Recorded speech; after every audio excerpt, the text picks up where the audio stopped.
Good evening, good evening, good evening, good people. How are you all doing on this evening? I hope you had a wonderful, wonderful day on today.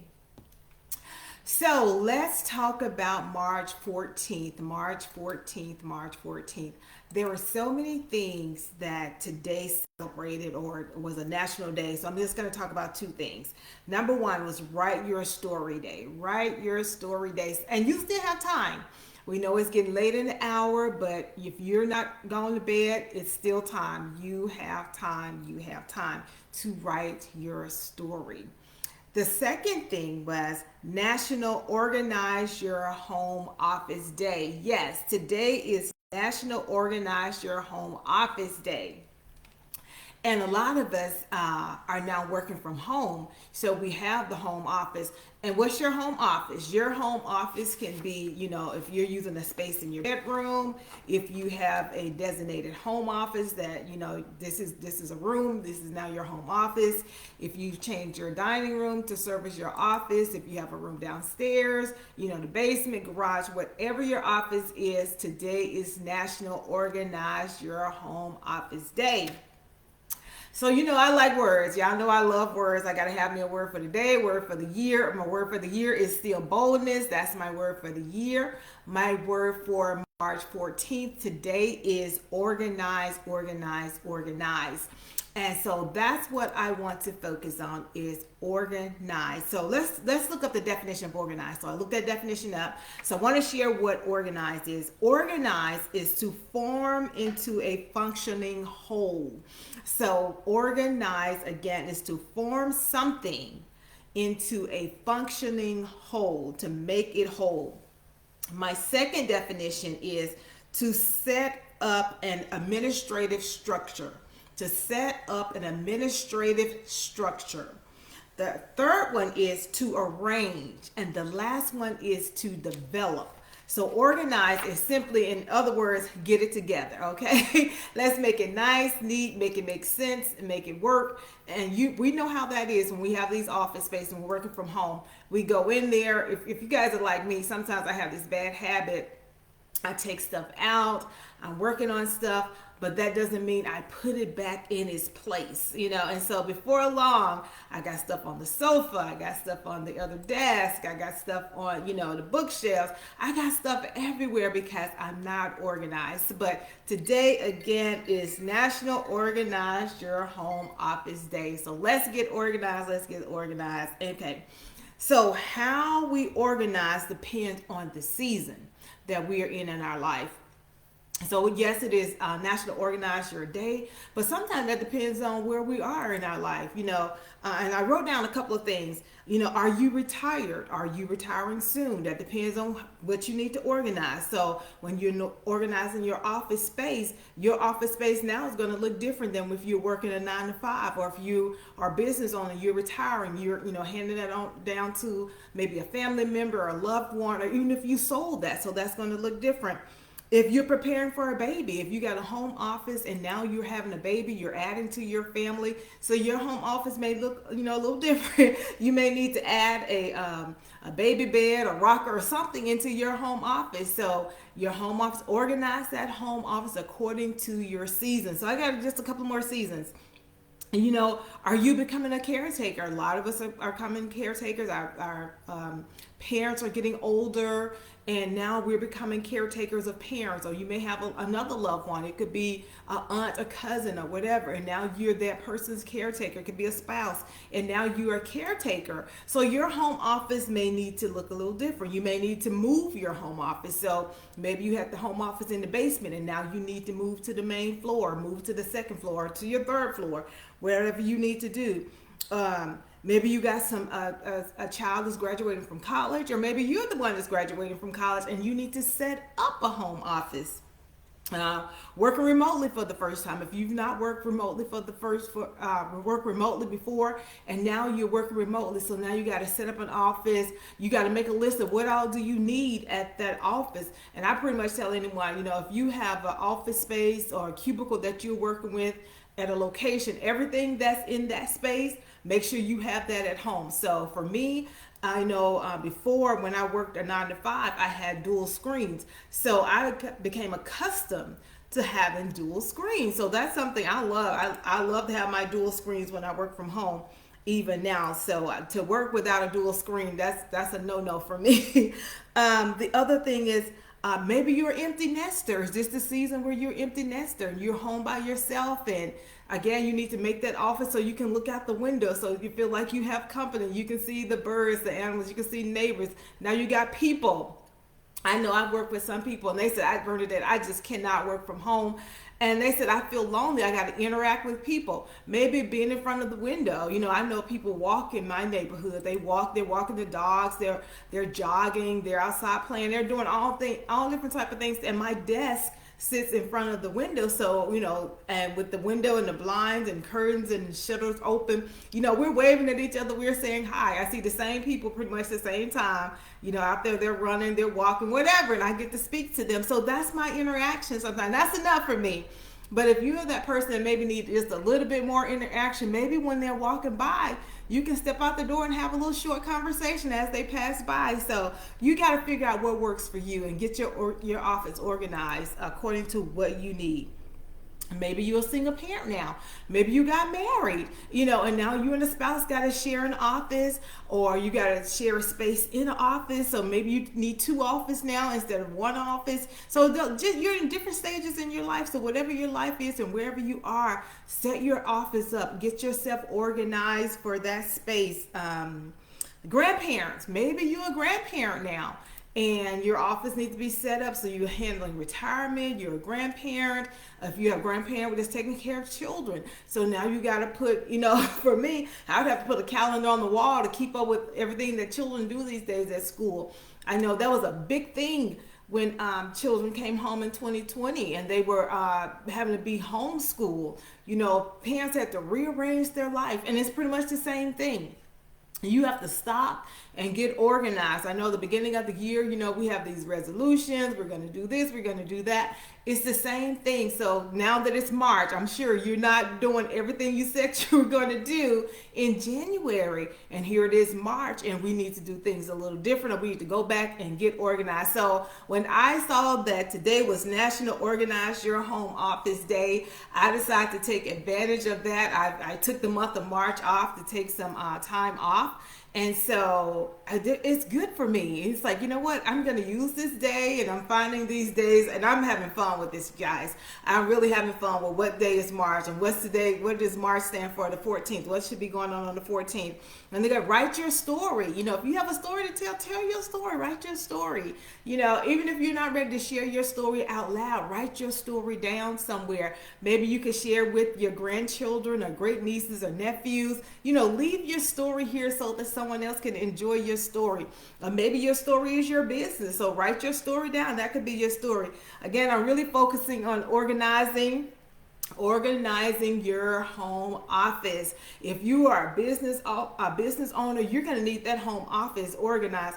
I know for me, I just think better. I process things better. And it keeps me from procrastinating, because if I go into my office and I realize that things are not together, then I'm going to procrastinate. I'll be like, okay, let me get this cleaned up. Let me straighten this up. And so that gives me a reason to put things off that I know I need to be doing, because now, you know, maybe the floor needs to be swept. Maybe I need to dust the sofa, or I need to organize the sofa, bring out new pillows, and things like that. You know, dust off the other desk. And maybe I got a lot of papers on top of the desk, and I need to file those papers away. And I don't, because that becomes a way that I can procrastinate, and I'll use that as a reason to procrastinate. And so we all know ourselves. We know the bad habits that we have, and that's one of my bad habits. You know, that I've really been able to conquer that bad habit is I will catch myself and I'll talk to myself like, nope, you're doing that because you want to procrastinate. So I've learned that between the hours of 9 to 5, I only do business things between 9 to 5. But let's talk about that. I want to share this because I didn't get a chance to share this on yesterday. Yesterday, March the 13th, was National Napping Day. It was National Napping Day.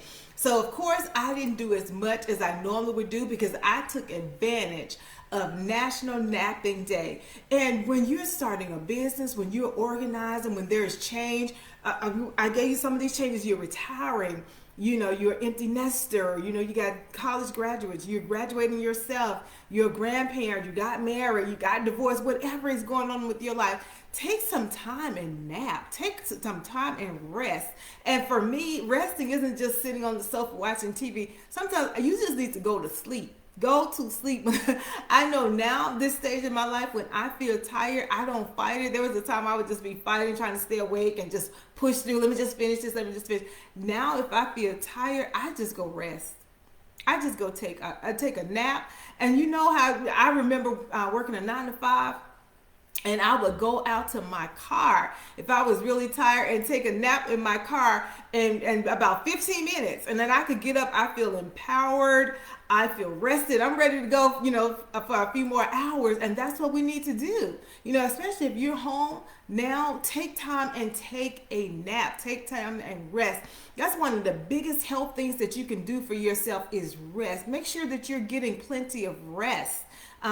So that you can go to the next level and you can do things better. If you're tired and you're not able to think properly, you're not able to be creative because you're tired. And when you're tired, you're not creating well. Even if it thinks that it looks like you're creating well, you're not. If you're rested, I know for me, I'm more rested and I do better in the mornings than I do at night. But guess what? I'm noticing that sometimes if I can nap in the day, then I can stay up a little bit later at night and I'm still just as creative because I got a chance to take a long nap. I got a chance to rest when I got tired. So I hope that you put yourself in a position that you can rest when you're tired. Don't always push through. Don't always just push through and push through and push through. Sometimes just stop and rest. Take a nap for yourself. Find some time to take time for yourself. And the other thing, while you're getting organized, another way, just want to give you some tips on how you can get organized. Yes, there's the physical cleaning and the dusting and mopping. Those physical things, putting pens and paper and getting all that organized.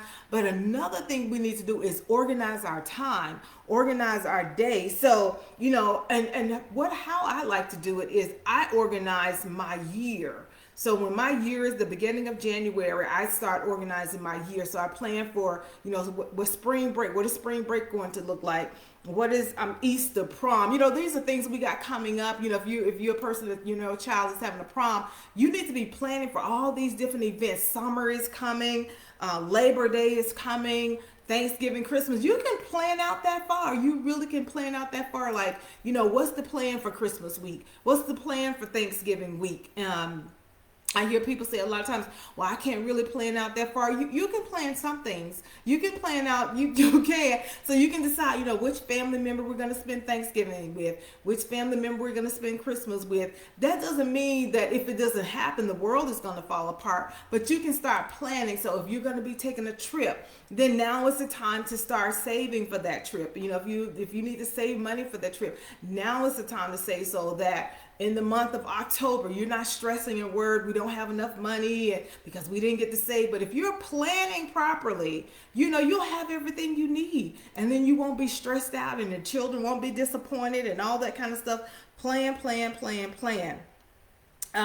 One of the things I tell people often is you can make a whole bunch of excuses or you can make a plan. There's going to be two things that's going to happen. You're going to make an excuse why you didn't get things accomplished, or you're going to make a plan to get things accomplished. It's really those only two things going to happen. You're not going to do it, and then you're going to have excuses as to why you didn't do it. And that excuse can be, I ran out of time. I just got lazy and I didn't do it. So it's either make excuses or make a plan. So if you really want to do it, make a plan.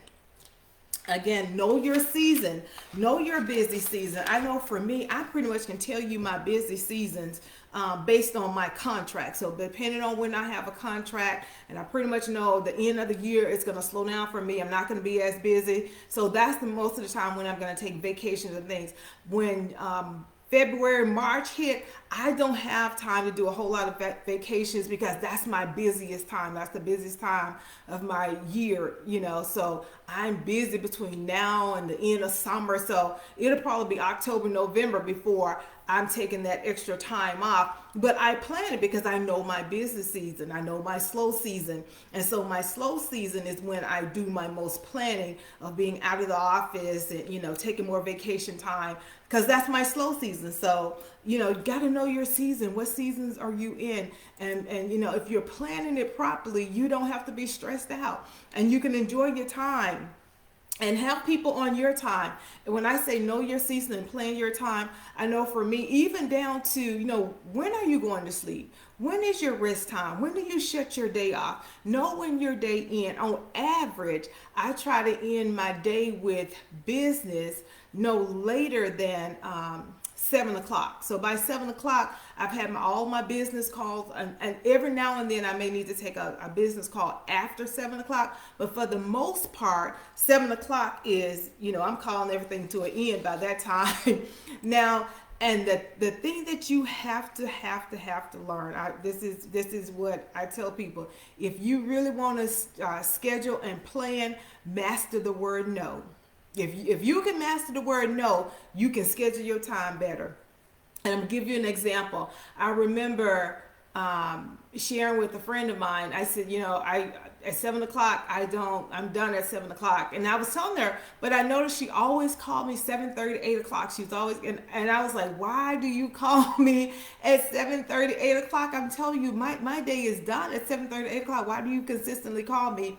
And she said, well, that's when I can catch you. I can catch you at 7:30, 8 o'clock. But this is the thing, I don't want to talk to you at 7:30, 8 o'clock. That's why I was always saying, try to catch me before 7. But I noticed the habit. She was purposely calling me between 7:30 and 8 o'clock. So I said, oh, okay, I see this. I'm asking you, and because I'm answering the phone, she continued to call me. So again, if we can learn to master the word no, that no, I'm not going to talk to you when I say my day is over, I'm done, that's my family time. So I'm not going to take your conversation. I'm not going to take that call. So once we learn to master no, we can schedule so many things. We can get so many things done. And so I'm going to give you a piece of homework. So while I'm talking, I'm going to give you some homework. Another thing that we don't plan our time properly. So what I want you to do for homework is write down every time you take a call from someone, from the time that call start to the time that called in. See if you're wasting a lot of your day just taking calls and talking about nothing. Maybe not, are you discussing business? And then really figure out, is 5 hours of my time spent just talking about nothing? And then let's reschedule that time, reassign that time to something else that's going to benefit you for what you need to do. And sometimes reassigning that time means quiet time. Reassigning that time so you can meditate. Reassigning that time so you can pray. Reassigning that time so you can, stay on track and you can continue to schedule your day and organize your day. So do those type of things. How much time are you spending just watching television? How much time are you spending just scrolling? So it's the same way, when we're trying to lose weight, the first thing we say is, keep a food diary. How often are you eating? Maybe you snacking more than you think you're snacking. And probably doing the same thing with the phone. Maybe we're on the phone longer than we think we are. Maybe we're having more conversations throughout the day than we think we are. And when we think we don't have enough time or we're running out of time, it's not because we don't have enough time, and it's not because we're running out of time. It's because we're wasting time. So manage if you are wasting time. So that's another thing you got to get organized. Organize how much time you are wasting. So that's part of your homework. For those of my people that I'm talking to, if you are married, this is a fun thing that I like to have couples do, is each of you go write out your schedules. Write out your schedule, and you'll be surprised how, little time, and just see if each of you schedule time to spend time together, and see how much time you schedule to spend time together. So that's fun. And just make it a fun thing. Don't share it, and say, hey, write down your schedule, and then your other person write down their schedule. One spouse write their schedule, other spouse write their schedule. and then come back, look at your schedules, and then take time and plan your schedule. Plan a date night. You can't work all the time. Plan some time off. And date night doesn't mean you got to dress up and leave the house. Date night can just be, I will sit on the sofa and just watch TV. Date night can also be, you can be upstairs, I can be downstairs watching TV or eating my popcorn, but we're still together. We're in the house together, and I just don't want to be by myself. So date night can look so many different ways. It doesn't have to mean that you have to dress up and go outside the house or do anything like that. So make sure that you are planning time. When you are making your schedule, make things a priority. Prioritize your list from 1, 2, 3, 4, 5, 6. And when I say priority and value is two different things. So I hear people all the time say, I value time with my wife. I value time with my family. I value time with this. But valuing time and what you put a value to isn't always what you prioritize. So if you're saying this is valuable to me, are you making that your priority as well? So priority and value can be two different things. So I tell people, emphasize what needs to be priority. So priority needs to be first, you. Make sure that you are taking care of you. Because if you're not taking care of you, you can't help anybody else. So take care of your health. Again, make sure that you're resting properly. Prioritize you, number one. And I'm not talking about God, because we already know God has to be number one in our life. I'm talking about once we've got our relationship with God down pat, then we got to work on us. You got to work on you first. And when you get you together, now you're ready to prioritize to someone else, to the next person, to the third person. And if you're unhealthy, you can't bring anything healthy. If you're in a poor mindset, you can't be positive for someone else, because no matter how positive you're trying to be, as long as your mindset is negative, you're going to be negative, because in the back of your mind, you're still thinking of negative thoughts. Even if positive things are coming out of your mouth, you're going to act subconsciously how you're thinking. So get you together first. And number one, I can express how much you need to work on your health, and putting a plan together. So you can plan to work on your health, plan to prioritize, write it down, especially those if you are married or if you are in business with someone, get together with that person and you all say, well, what's going to be your priority? This is going to, after our health and us taking care of each other, what's going to be priority number 2? What's going to be priority number 3? And it's not enough to just write it down. How are you going to make it a priority? How are you going to maintain it a priority? I know Dr. Cassandra Washington and I talked earlier this year about being consistent. You're going to have to be consistent and just do it over and over and over. And you're going to have to revisit your plan often, because if you're not careful, you'll get off track. You get off track. Again, I'm pretty sure if you go back, you said, well, in 2023, I'm going to do this. I'm going to eat better. I'm going to lose weight better. I'm going to walk. I'm going to start calling my family members more often. I'm not going to do all that texting. I'm just going to pick up the phone. But here it is, March. Are you doing the things that you said you were going to do? If you're not, it's simply because you're not being consistent. But if you get in the habit of just start today, start tonight. If you don't get the whole office organized, start with something. Maybe just sweep the floor. I just start with something. Sweep the floor, vacuum the floor if you have a rug, change the pillows out on the sofa, put up some pictures. See, that's one thing I wanted to do with my office. I wanted to reorganize my office, and I put pictures up, and I brought in a sofa on one of these. I brought in a sofa, bought some new shelving. So I did some things to again, I think better. My mind is clear when I have my space looking good. When I not only do my space need to look good, it has to smell good. I have this thing, my senses just kick in. And so in order for me not to procrastinate, I gotta have my visual have to be looking good. My sense of smell has to be in a great place, because I'll get off track like, oh, I smell something don't smell right. And so then I gotta get up and hunt that smell down and get that smell corrected. If I come in here and my office not together, it's like I can't work at this desk, it's dirty, it's a mess. Again, that's a form of procrastination for me. And you're probably doing the same thing. So check on to see if you're doing the same thing. So again, homework, work together, make a priority list. Again, be consistent, be consistent, be consistent.